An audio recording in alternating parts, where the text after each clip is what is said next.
Sizce futbolda baskı nedir? 80 bin kişinin yuhalaması mı?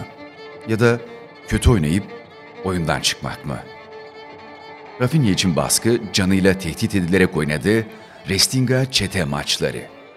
Rafinha için endişe, favelada maçtan sonra yiyecek bir şeyler arayışı. Mecaz değil, gerçekten en dipten başlayan Rafinha artık Brezilya'nın 10 numarası, Barcelona'nın kaptanı.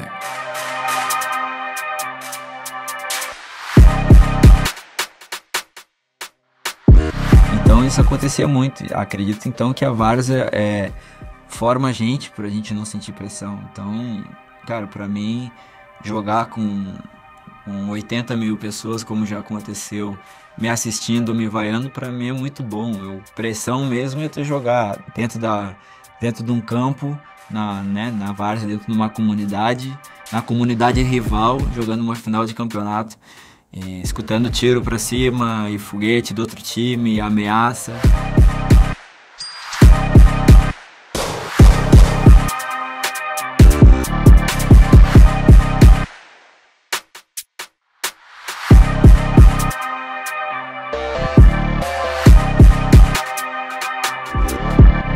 Videoya geçmeden önce ufak bir ricada bulunalım. İçeriklerimize ilginiz, her birini tek tek okuduğumuz yorumlarınız bizim için tahmin ettiğinizden de çok kıymetli. Bizim de üretimimizi artırmak için sizlerin yorumlarına, like'larına ve abone olmanıza ihtiyacımız var. O yüzden hikaye başlamadan abone ol ve beğen butonlarına tıklayalım. Siz içeriği izledikten sonra da yazacağınız yorumlarda buluşalım. Şimdi Rafinha sizlerle. İyi seyirler.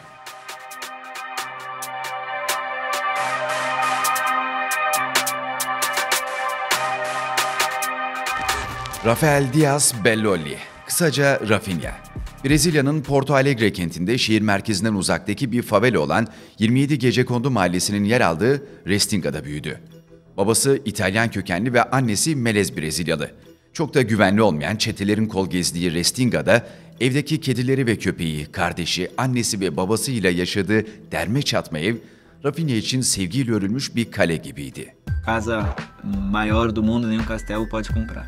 Foi lugar onde eu aprendi o que eu sei fazer hoje profissionalmente, eu aprendi a ser homem, eu aprendi muita coisa vivendo lá dentro e eu sou muito grato pelas pessoas que me rodearam, que me rodeiam até hoje.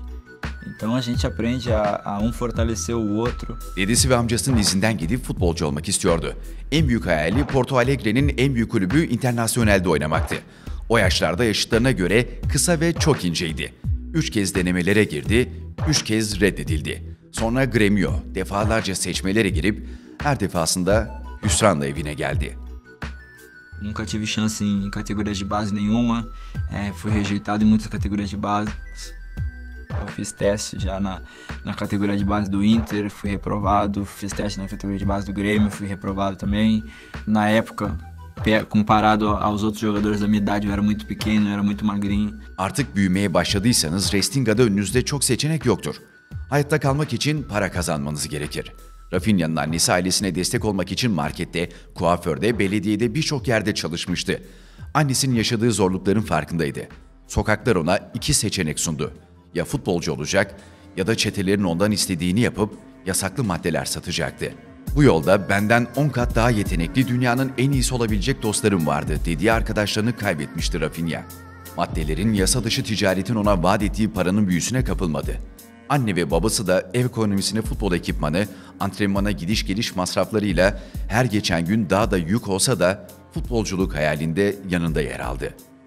Como isso não estava acontecendo, é normal tu receber propostas para entrar no mundo do tráfico. Futbolun bir yeraltı dünyası olsaydı, burası Brezilya'daki Várzea turnuvaları olurdu. Büyük takımlara seçilemeyen çetelerin üzerine bahisler oynadığı, gecekondu mahallelerinin göbeğinde oynanan maçlar. Futbolun gerçek baskıya dönüştüğü bir turnuva Várzea. Rafinha da seçmelere beğenilmeyen diğer gençler gibi soluğu burada aldı. Takımını kendisi buldu. Buradaki oyuncular sistemin dışında kalanlar. Öfkeliler. Hayatta kalmak için yaşamları buna bağlıymış gibi oynuyorlar. Tozlu kumlu sahalar, havai fişek, bazen kurşun sesleri, tribünden gelen cana kastetme tehditleri, Várzea'da sıradan görüntüler. Reddedilenlerin yurdunda maçtan önce kendi takım taraftarı "Kazanamazsan seni yaşatmam." Rakip takım taraftarı "Bizi yenerseniz buradan canlı çıkamazsın." diyerek Rafinha'yı tehdit ediyordu. Então, onde eu conseguia meu refúgio era nos clubes de várzea, que é praticamente onde a maioria dos jogadores de clube de várzea é rejeitado pelos times, né, de categorias de base, pelos times grandes. Me moldou, me fez o jogador que eu sou, e acredito que a várzea me ajudou muito a evoluir e a me formar como jogador e até mesmo como pessoa. Então isso acontecia muito. Acredito então que a várzea forma a gente pra gente não sentir pressão. Então, cara, pra mim, jogar com 80 mil pessoas, como já aconteceu, pressão mesmo é tu jogar dentro de um campo, na várzea, dentro de uma comunidade, na comunidade rival, jogando uma final de campeonato e escutando tiro pra cima e foguete do outro time, e ameaça. Então, a várzea trabalha muito também teu psicológico, para te aprender a suportar a pressão. Rafinha artık 17 yaşındaydı. Birçok oyuncunun altyapıdan A takıma çıktığı, Avrupa'ya transfer olduğu, lig maçlarında oynadığı bir yaşta, değil profesyonel maç, bir kulübün altyapısında geçirdiği tek bir idmanı bile yoktu. Artık ailesine yük olmak istemiyor, aylık düzenli bir gelir arıyordu. Porto Alegre'de beğenilmemişti. Kendisini seçecek bir takım için Brezilya'yı dolaşmaya başladı. Gittiği yerlerde maçlara çıkıyor, sokaktaki insanlardan yiyecek bir şeyler istiyordu. Karşısına evine 7 saat uzaklıktaki Avaí çıktı.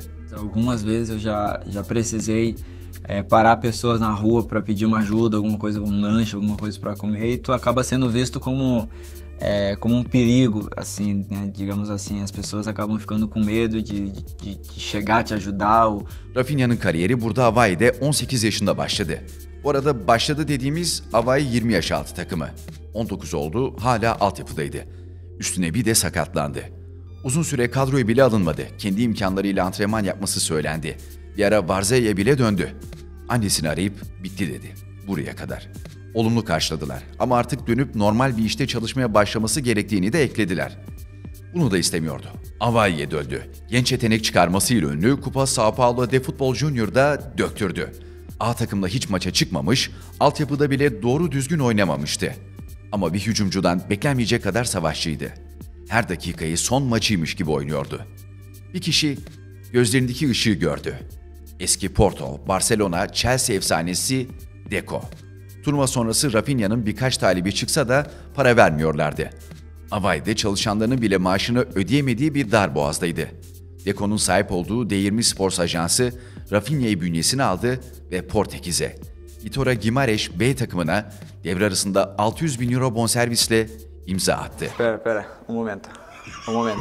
Una pregunta. ¿Deco conta como brasileño o como portugués? No, português. Vale. Rafinha 19 yaşında Avrupa ile tanıştı. İlk olarak Guimarães B takımı ile oynayacaktı.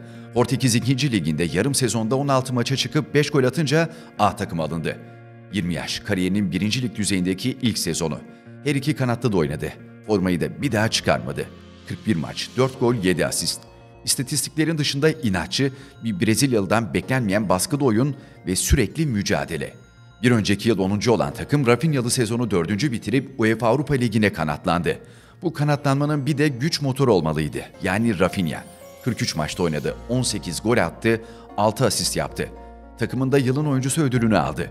2 yıl önce Brezilya'daki altyapıları istenmeyen gencin peşinde artık dünya futbolunun bacasız fabrikaları vardı. Porto, Benfica, Braga ve Sporting Lisbon. Tercihini bonservisine 6,5 milyon euro ödeyen Yeşil Beyaz'dan yana kullandı. Rafinha'nın transfer haberini ilk alanlardan biri Lisbon'un kaptanı Bruno Fernandes'ti. Brezilyalı 22, kaptan 24 yaşındaydı.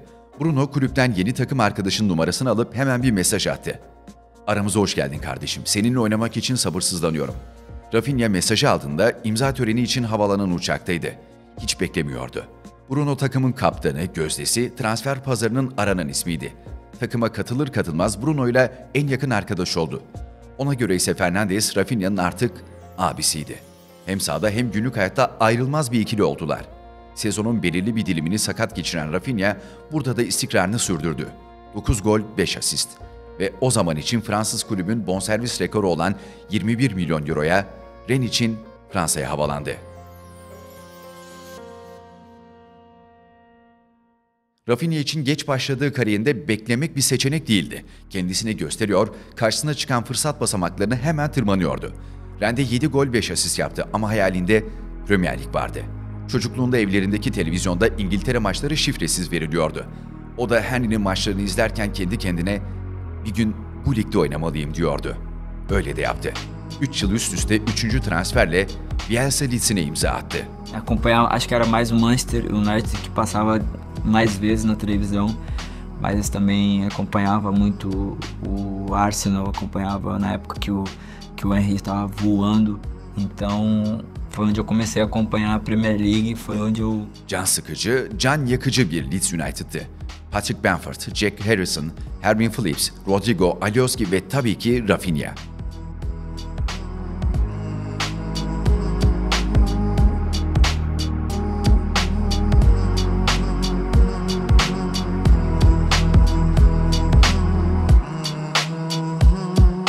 Bielsa ona iyi bir oyuncudan süper yıldıza dönüşmenin püf noktalarını aktardı. 2 yıla 17 gol, 12 asist sığdırdı. 26 yaşında sırada kariyerinin en büyük adımı vardı. İdolünün kendisi gibi Porto Alegre'li sihirbazın, çocukken tanıştığı, sarıldığı yıldızın takımı. Ronaldinho'nun yuvası Barcelona. Rafinha'nın babası bir samba grubunda müzisyendi. Bir gün Alegre'de büyük bir parti verildi. Ronaldinho'nun doğum günü partisi. Babası da Ronaldinho hayranı olan oğlu Rafinha'yı partiye götürdü. O gün Ronaldinho Rafinha ile tokalaştı, sarıldı, sohbet etti. Futbolcu olma hayaline "Başarabilirsin evlat" diyerek destek verdi. Zaman içinde de görüşüp bir araya gelme imkanları oldu. O günden bu yana Ronaldinho'nun Barcelona'sı Rafinha için hep ulaşılması hedeflenen en yüksek nokta. Bir nevi kızıl elmaydı. Leeds'te son sezondan sonra Chelsea ve Arsenal'da teklif yaptı ama Barcelona işin içine girince Rafinha için seçenek zaten tekti. Tek bir sorun vardı. Barcelona'nın takıldığı maddi sınırlamalar. Kulübün transfer harcaması için ekstra gelir göstermesi gerekiyordu. Önce televizyon haklarının %15'i yani 300 milyon sterlin değerindeki kısmı Six Street'e satıldı. Ancak diğer giderlere de ayrılması gereken bütçe sebebiyle bu yeterli değildi. İmza töreni bile tuhaftı. Kadroya dahil edilip edilmeyeceği belirsizdi. Bu yüzden henüz numara verilmeyen bir formayla kameraların karşısına geçti. Sezonun ilk yarısında belki de oynamayabilirdi. Müzisyen çocuğu Rafinha'nın imdadına Spotify yetişti. Camp Nou isim hakları ve yine bir takım yayın gelirleri için 207 milyon euroluk uzun vadeli bir anlaşma yapıldı. Finansal sınırlamalar kalktı. Rafinha sonu La Liga şampiyonluğuyla bitecek sezonda Barcelona ile sahaya çıktı. Avrupa macerası iyi geçmedi. Takım Bayern, Inter ve Pilsen'li grupta 3. olup Avrupa Ligi'nde Manchester United'a elendi. Ama Rafinha'nın 10 gol, 12 asistle geçirdiği yıl La Liga zaferiyle sona erdi. Mi primera temporada estaba en una temporada de adaptación, me costó un poco más, principalmente los primeros 6 meses antes del Mundial. Y bueno, acabé perdiendo un poco esta característica que lo tenía bastante fuerte, pero el fútbol va cambiando y nosotros tenemos que adaptarnos lo más rápido posible a todo lo que puede pasar. İkinci yıl kaos sezonu. Xavi üzerindeki eleştiriler, Katalan medya baskısı, başarısız sonuçlar, dağ gibi büyüyen finansal problemler. Şampiyonlar Ligi'nde çeyrek finaldeydi Barcelona. Bir önceki yıl Rafinha, Manchester United'a karşı gol ve asist oynamasına rağmen yenilmiş, elenmişlerdi. Tarih tekerrür etti. Paris Saint-Germain'e karşı 2 maçta 3 golle oynasa da Katalanlar turnuvaya çeyrek finalde veda etti. Ligi de Real Madrid'in ardında tamamlayan Barcelona'da karar verildi. Kabuk değişimi. Beklendiği gibi Xavi ayrıldı ama bununla kalınmayacaktı. Barcelona kültüründe hücum bölgesi her zaman takımı sırtlayan taraf, istatistikleri alt üst eden dişli çarkı olmuştur. Rafinha'nın 10 gol, 13 asisti bu ekol için yeterli değildi. Üzerine Avrupa Şampiyonası'nda Barcelona'nın gözbebeği Yamal'la Nico Williams arasında turnuva şampiyonluğuna giden bağ kuruldu. En yakın iki arkadaş olan bitirim gençler sağ ve sol kanadı tüm rakiplere karşı domine etti. Taraftar içinde, yönetim içinde reçete belliydi. Rafinha gidecek, Nico Williams gelecek. İspanya'daki başarı Barcelona'da devam edecek. Taraftarlar Rafinha formalarının üzerini karaladıkları, ismini silip Nico yazdıkları videolar paylaştı. Suudi Arabistan'dan da Jesus'un takımı El Hilal 90 milyon euro ile Barcelona'nın kapısını Rafinha için çaldı. İki taraflı bir win-win transferi artık kaçınılmazdı. Ta ki o gelene kadar. Yeni teknik direktör Hansi Flick. Flick hücumda sert, ısrarcı rakibi gafil avlayan pragmatik oyununda Rafinha'nın fark yaratacağını düşünüyordu. Nico görüşmeleri de yılan hikayesine dönünce Rafinha'nın takımda tutulmasını talep etti. Yetmedi, Ter Stegen, Frankie, Araujo ve Pedri ile birlikte Rafinha'ya kaptanlık verdi. Aylar önce taraftarın gitmesini istediği Brezilyalı maçlara kaptanlık bandıyla çıkmaya başladı. Sert, yorucu, fizik yüklemeli Flick idmanlarından da en güçlü isimlerden biri olarak çıktı. Hansi Hoca Rafinha'yı klasik bir kanat olarak kullanmadı. Leva'nın ardında sahte 9 ceza kesici olarak konumlandırdı. Katalanlarda çok görmediğimiz defans arkası koşu, uzun pas, iki topta gol ekolünü de Rafinha ile başlattı. Takım için işler son haftalarda yolunda gitmese de Rafinha kendisini hem hocasına hem takıma hem de taraftara ispatladı. 30 maça çıktı, 22 gol attı, 11 asist yaptı. Bayern Münih'e karşı hat-trick yaptı, Real Madrid'e karşı 2 maçta 3 gol 2 asist oynadı. Milli takımda Neymar'dan boşalan 10 numaraya aldı. Restinga'nın hızlı çocuğu Rafinha. 19 yaşına kadar resmi maça çıkmayan Rafinha. Çoğu zaman birkaç parça bisküvi, ekmek dilimleriyle hayatta kalan Rafinha. Bardia'nın yıldızı Rafinha. Bruno Fernandes'in kardeşi, Deco'nun keşfi, Bielsa'nın eseri, Hansi Flick'in inancı Rafinha. Artık kurduğu hayallerin gerçek kahramanı Rafinha.